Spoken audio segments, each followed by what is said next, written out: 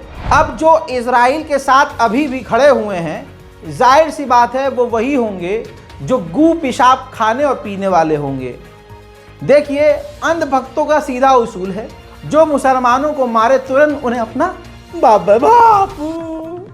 बापू कहाँ थे आप, उनका ये हिसाब है माजरत के साथ, ये उनका कैरेक्टर है। लेकिन अब आप क्या करोगे?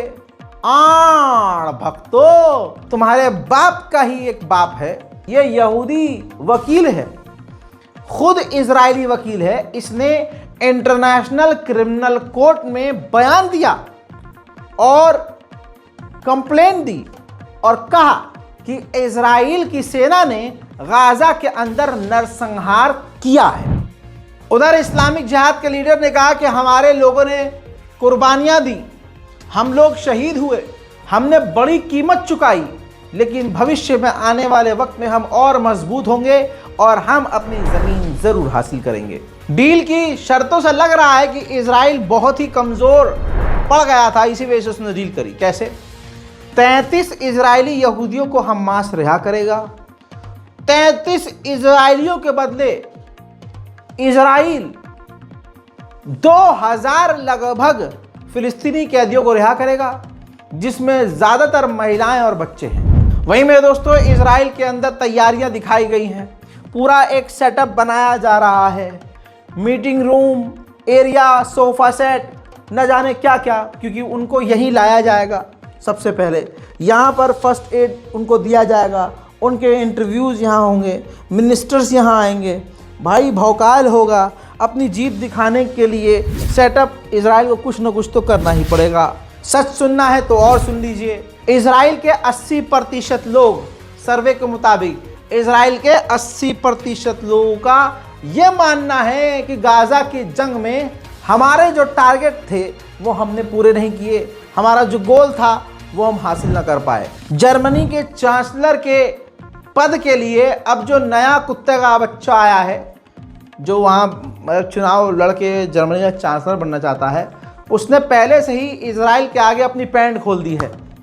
क्योंकि जो भी इजराइल के आगे पैंट खोलता है, अमेरिका, इजराइल और अरब देश उस पर पैसा खर्च करते हैं और चाहते हैं कि बस अब ये जो बंदा हमारी तरफ से बोलेगा हम उसी देश की सत्ता दे देंगे, और ये होता है।